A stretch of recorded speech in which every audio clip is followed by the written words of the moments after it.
We're looking at examples that involve clearly polynomials, and if we have polynomials and we're trying to solve them, we can already start to think about zeros of a function, roots of an equation. So we're clearly taking what we did in the last section and just extending it into word problems. All right, so this first one we'll take a look at says, a boat is attempting to fire a missile east at a civilization that's located on an island. The path of the projectile follows the following curve, where where x is the horizontal location in miles and f of x is the height of the missile in yards. If the island is located 6 miles east of the boat, will it actually strike? So we're making a big assumption here. What's one big assumption that we're making right at the top? It says the island is 6 miles east of where the boat is. So what's the assumption we're making? Yeah. X equals 6.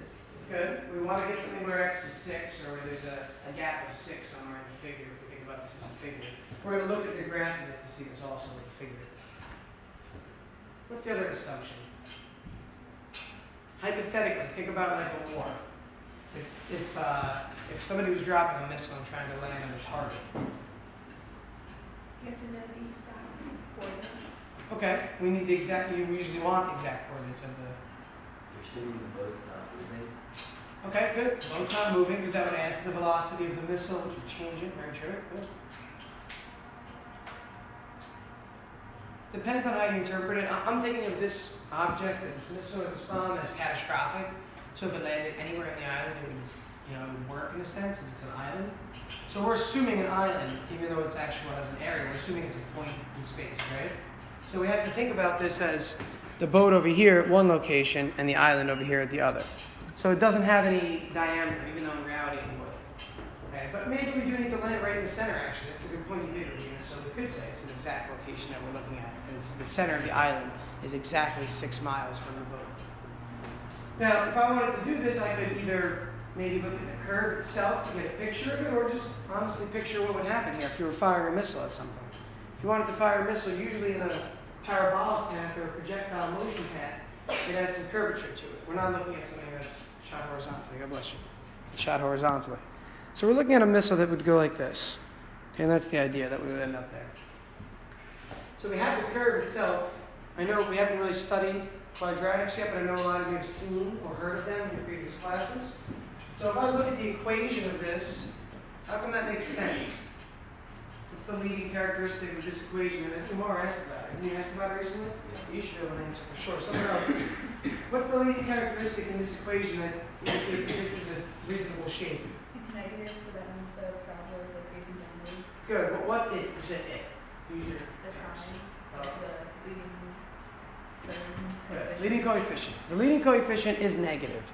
So it clearly is going to open down. And I answered that the other day. We're going to talk about that later, but because I already talked about it, I assume you listened. When it opens up like this, that leading coefficient is positive. Okay, that's an indicating factor that you have the right shape. So we should really try to consider what's happening in a problem like this. What does the shape of this graph look like? And f of x is the height, and x is the location horizontally. So this really is the path of the projectile. So what I want to do is think about on the xy axis, what would this look like? What's one way I can do this from the last class that we just talked about? I'm giving you a hint, right? From our last class, what's one thing we can do that would help us to come up with what this graph should look like? You can find the zeros of the equation. And those become the what of the graph? The x-intercepts. Good, the x-intercepts. The zeros of the equation, or the zeros of the function really here, it's a function, become the x-intercepts. So let's go ahead and do that. Let's set the function itself equal to 0.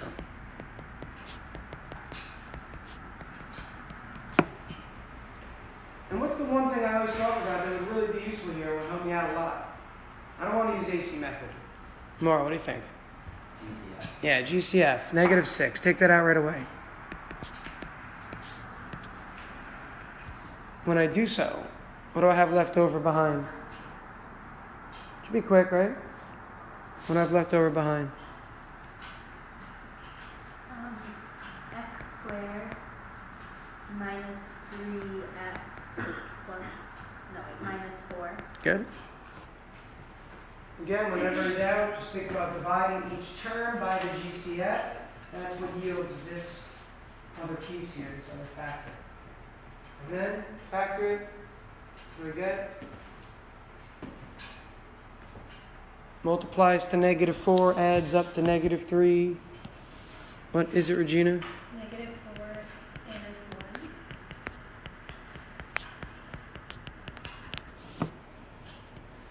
So those are my factors. If this were an equation, and we remember that the factors yield the roots, and the roots are really synonymous for the x-intercepts of the graph, or the zeros of the function. So let's get those roots. We'll set each factor equal to 0 and get a result.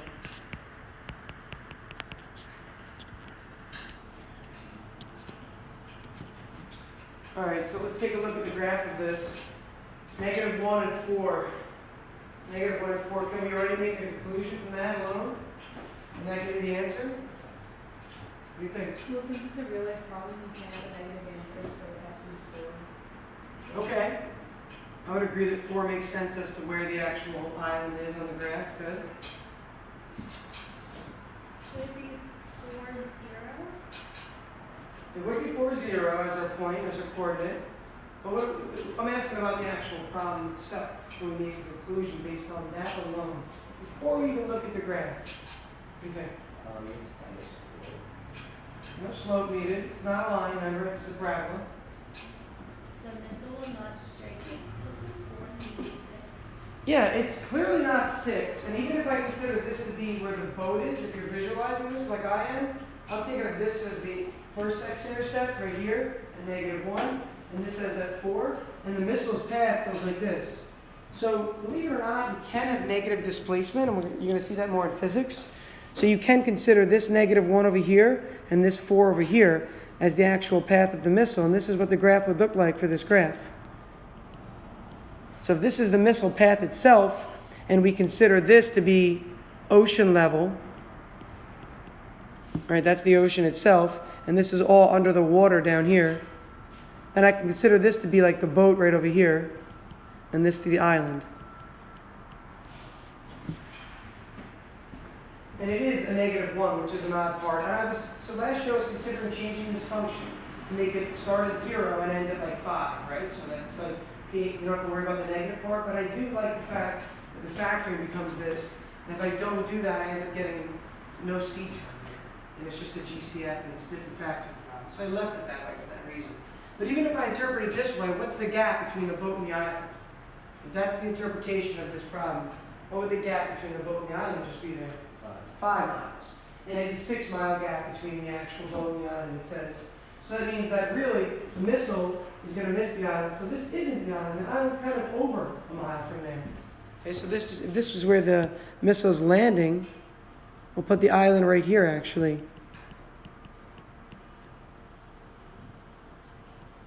And that's the landing spot. Okay, so the boat is launched from here and landing here. The gap is 5 itself. The gap itself is 5. Now, I asked you guys over the weekend to take a quick look at a video of this. Do you remember when I asked you to look at a video? Can you take out your calculators real quick? You want to practice this together to see how we do it? So using this original function here, not even the simplified form here, but the original.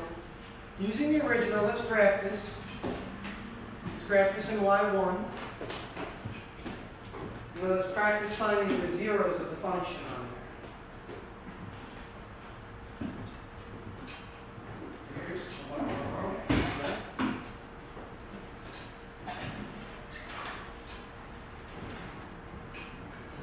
0, 1, 1. Type the equation in the way you see it.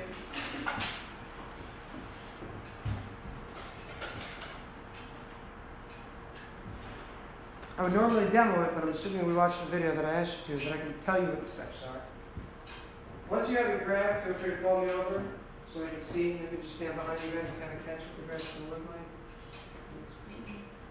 Good. It should go off the screen. If it doesn't go off screen, it means something's up. It says window range, go up to plot, hit enter and plot. I'm going to turn the plots off and it won't affect that. You got to go up until you get the plot, then hit enter on it. On plot 1. Go back down and down. Good. That's good. Good. You zoom? Zoom fit? Okay, that's fine. If you want to press zoom fit, you can, and it'll try to fit the graph for you, which is actually pretty nice. But at the same time, it gives you almost too much description. I kind of like you to see a little more detail close to the x-axis. So here's what I'd like you to do. Think about finding the window range that would give you the max down to -10. So set the window so that you get from the max down to -10. So figure out the max, try to think about where that is, and then go down to only -10. I don't want you to go any further. Try to figure out where this location is on the graph. And then see how you can change your window. I'll give you a hint by saying window.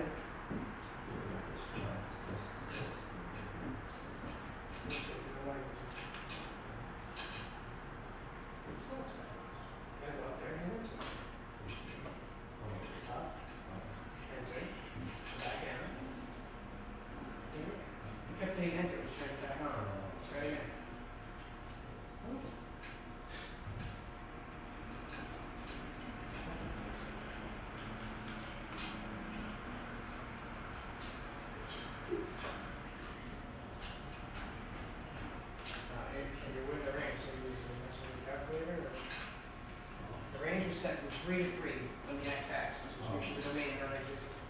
2, 3, 2, 3. I changed it from -10 to 10. That's fine, good. So we do that. All right.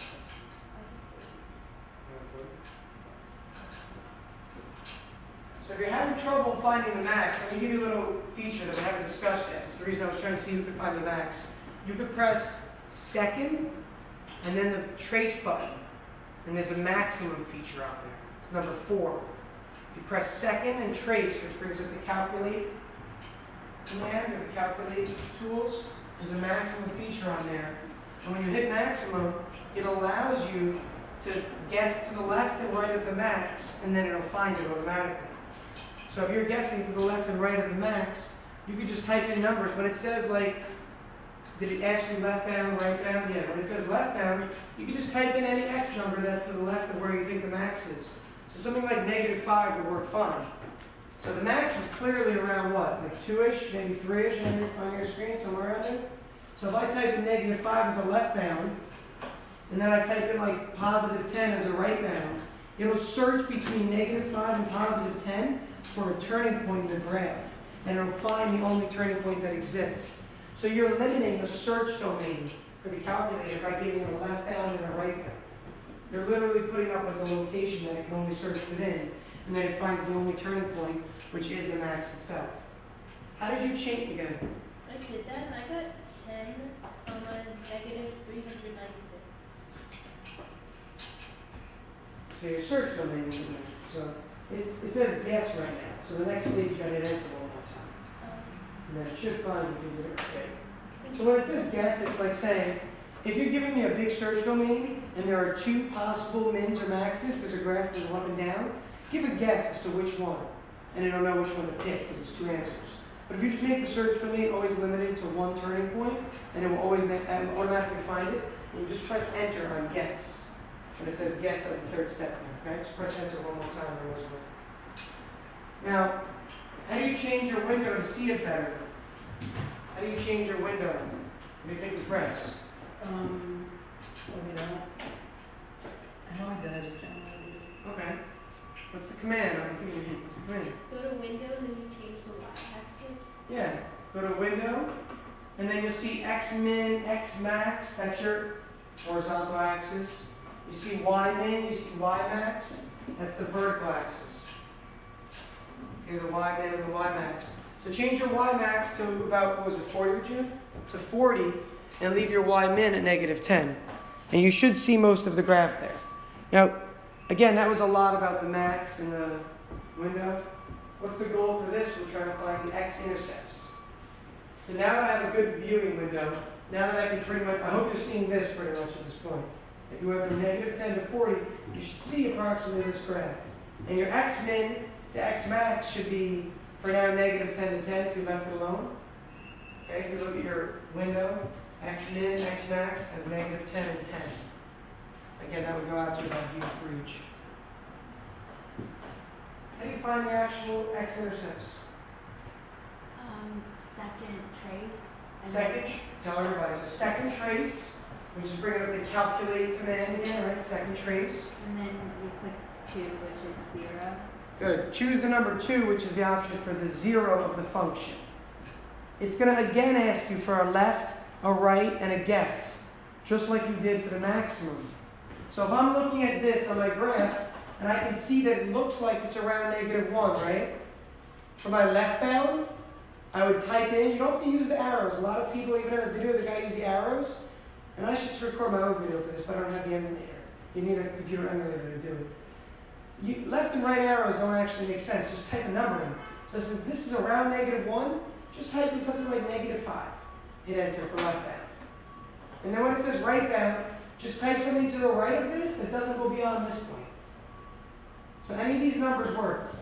Something that's to the right of here, but that doesn't go beyond here. Or else it's going to search between here and here, and then it won't know which one to pick. So we press like -5 to start. Let's choose like 2 as the right bound. And then it will search between my hands and find the only x-intercept here. And then do it again, the same thing over here. Pick a left bound of like 2 or 3. Pick a right bound of like 7, and it'll search between those two. Okay? Yeah? Is this the same as like finding the plane of x and be like Negative a over b for the slope of a linear function, or for the quadratic, defining negative b over 2a gives you the axis of symmetry, which then gives you the vertex. Same idea of the shape, but not the same thing. We're getting the x-intercepts, these things right here. Okay? Yeah. Yeah. It's only going to, which one did you get first? Did you get this one here or this one? 4. So if you want to search for the other root and you only got one of them, change your left and right bounds to search better. So if you pick specific numbers, Regina, like again, a -4 and +1, it will only search between -4 and 1, and that's the only answer you have. This one won't exist in that search domain. So just re-look at your search domain and hit guess, guess again. Calculator can really help you. There's a lot more to do with it than just this. Okay? So anytime I put up a video under like videos from class that has to do with the calculator function, I recommend looking at it. It will help you not just in this class, but really on like your standardized test later on, because most of them nowadays are half calculator and half non, which is why you notice your tests are the same way. Okay, half calculator, half without. Can we move on to the next one? That was a while. I want to skip the rest of the other ones with calculator. We'll just look at the algebraic approach. You can practice on the calculator those we're doing these. These are really easy to set up, so keep it out and check the roots yourself while we're doing it mathematically. So 2 numbers differ by 5. Right away, what does that make you think? What triggers in your head, or what statement is going on in your head when you hear 2 numbers differ by 5? Differ. X minus 5. Okay, that works, but I need to be more specific than just x minus 5. Have one of them equal x and the other equal x minus 1. Okay, yeah, so we need to make a statement for sure. So if I'm going to call one of them x minus 5, we need to know what the other one is. Or I could even say this, and this is without even writing a let statement. Here's what I think. X minus y is 5. That's what differ really means. When they differ by 5, I can say the difference between them, subtraction, is simply 5. Which is x and which is y is completely, not obsolete, arbitrary at this point. Either one could be the larger or smaller value. I'm clearly stating that x is the larger value by making the statement, right? If I'm subtracting 2 numbers and it yields a positive answer, the x value, the first one has to be the greater number. But if you switch it up, you just get different answers, but it's the same answer there. So that's what I start with. And then a product of 84. The product of 84. What statement do I make from that? So I'm not even writing let statements for this. And I'm taking this approach, and I'm not saying that you shouldn't do this, and you should write let statements, because let statements definitely help you. But if you've gotten to the point where you're comfortable enough with it, and you're taking a standardized test, this would probably be all I would really write down. And me personally, I would solve this all in the calculator the rest of the way. I wouldn't even actually write any numbers in or figure it out. I mean, the factoring is not hard, so you can do it just as fast.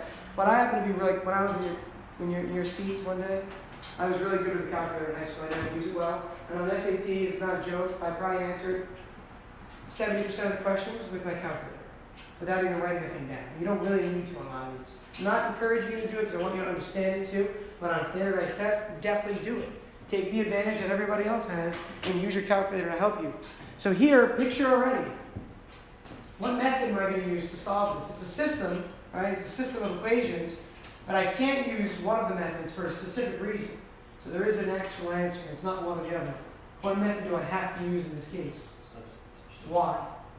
Um, Why can't I use elimination is the question. Let me ask someone else. I know you know it actually. So let me ask someone else. Alex, go ahead. Because the XY is one term. Okay. And what's happening there? What operation? I like that. Multiplication. Multiplication, right? You see that? When there's multiplication of my variables in a system, it is no longer linear. Let's jot that down. This is not a linear system. Therefore, elimination doesn't work. It could in some weird circumstances, but like 98% of the time, elimination is not the technique when you have a multiplication of either x times x, or x times y, or y times y, or generally a multiplication of variables. It's not a linear system anymore. And nonlinear systems can only be solved with substitution, right? As of what we're learning now. So what would I do to substitute here? What's the best way to do this? What do you think, Alan? Go ahead. X times x minus 5 equals 84. Yeah. So what you're doing then is solving for y, it looks like? Okay.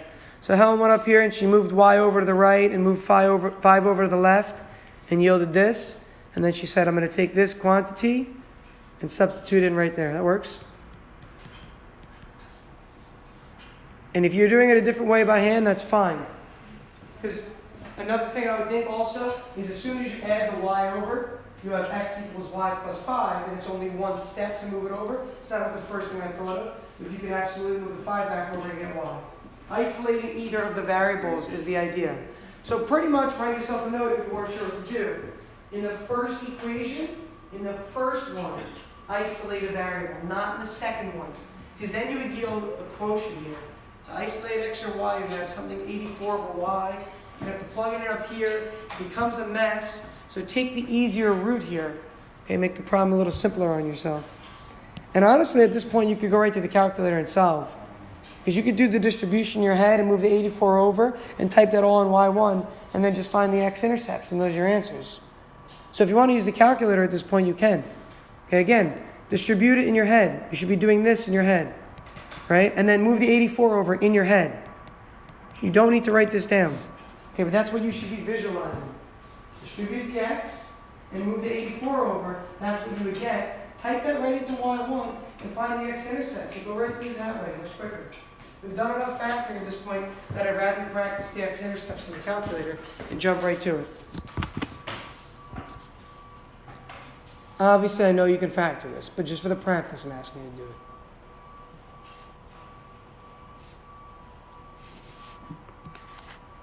And once you get one of the answers, you can pretty much get the other by just looking at what C is. And once you get one of the answers. But you can use the calculator for both if you'd like.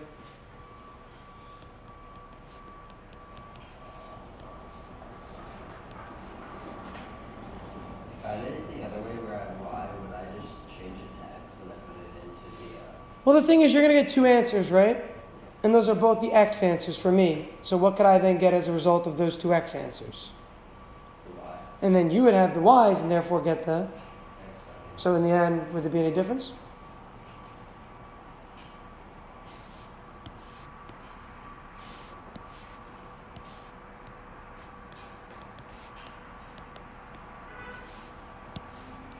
What do I get for the x values? Or give me one of them at least. Alex, go ahead. Well, Negative 12?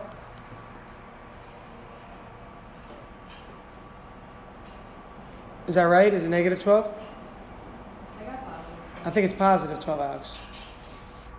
When you do the factoring, it's negative 12, but the actual root is positive 12. Yeah. And then use -7. Negative 7 is the other one. So that's the x values. Now remember that this problem involved x and y.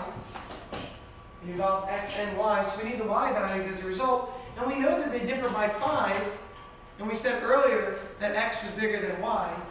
So we should look at these numbers and just think about the number that's 5 less than that number. Right? So this is going to give me an answer of 7. And 5 less than negative 7 is actually negative 12. And both of these answers make sense. Because they both have a product. They both have a product that's 84, and they both differ by 5. So which answer is right? They're both right. So what would it say? How would the problem change on a standardized test when there's only one right answer? 2 ways it could change. 2 ways. What would make this a feasible standardized test question? Come on, think outside the box. What specifically would the problem say? If it made you choose one of these 2 answers, look at the answers and how they differ. There's one clear characteristic they can make as a statement. Look at the wording. It says find the numbers using algebraic methods. What would it say instead of find the numbers? One of the numbers. Okay, specifically, more specific, more. You're on the right track. He's on the right track. Isn't it like integers? Okay, but they're both integers, but I like that still. You're on the right track also. You're being more specific with your number set. Your number set. Positive. Good. It might say, find the positive values that hold this true or that make this true, or find the negative values that make this true, which allows you to choose one of these sets of answers. That's how the answer sets differ. The only change is that one is negative and one is positive. Or the multiple choice could just not have one of these as a choice. You would only have one or the other. When you get both answers, you look for the which choice out of both of them. Yeah. So, once you isolate x, you find the zeros as 12 and negative 7. And then...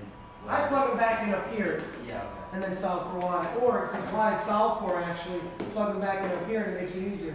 So 12 goes in here minus the 5 gives you the 7. Negative 7 minus 5 gives you negative 12. You can always plug back into the originals whenever you get one of the variables. Okay, you can always plug back in.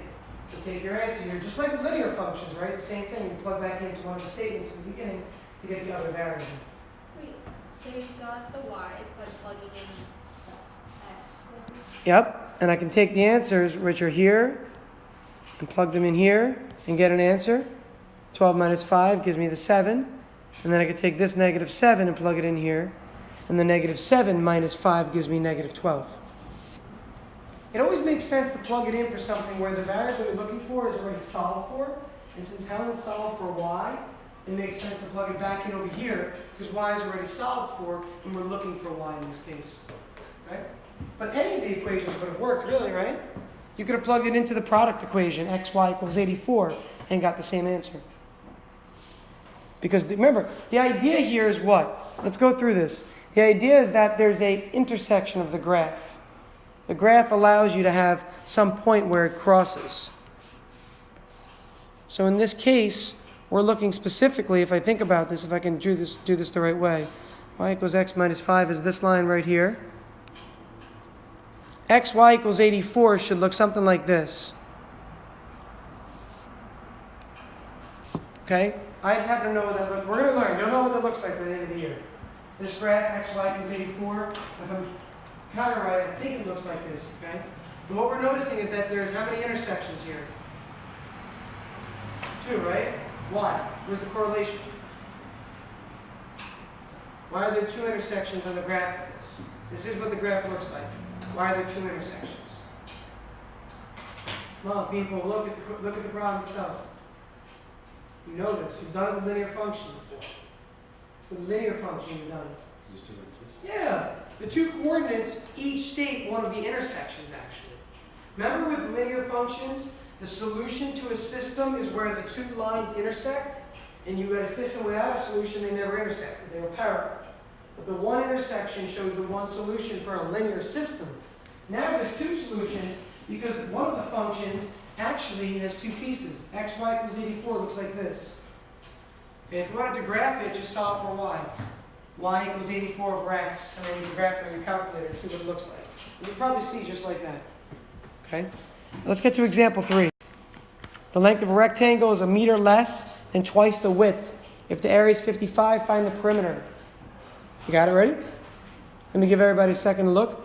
If a length of a rectangle is 1 meter less than twice the width, take about 20 seconds to write it down. Think about your statement right off that. So just the first line, please. Helen, what do you got? Go. I got No, give me the equation to start. The length is. X multiplied by 2x minus 1 equals 55, which would give you the area, which would give you the x value, which you can put into the width and the length, and then how much it is. So this is the equation you're getting to. So we start this one, right, with 1 less than twice the width. Okay, I did it the other way around, which is fine, and W is just the width. And then solve by saying LW equals 55 and plug into that. Please watch the last example. This one is pretty straightforward. The last one's a little bit trickier. Okay, the last one's a little bit trickier. There's actually 2 more left, guys. Yeah, try to take a look at the last 2 tonight, please. Come after school if you have questions on this, please. Or the project, if you have questions on that, come by. Check your data. You need to get data next. I submitted it really late last night. Is that okay? Submitted what? The project. Yeah. You put in Drive? Yeah. Okay. I didn't look at Drive yet. I only looked at my email this morning, so I replied to those emails. Okay? You're welcome. Have a good day. Thanks for visiting. Ooh, I thought today was day 1. So Me too. I know. I was gonna buy the multi. It's a C day, so I don't think we're going to be able to do much experimenting. I was actually going to do a lecture today. Alright. Just because it's a C day, Mike, and I didn't know there was a C day on the schedule until like last night. Yeah. Did you get my email about the project?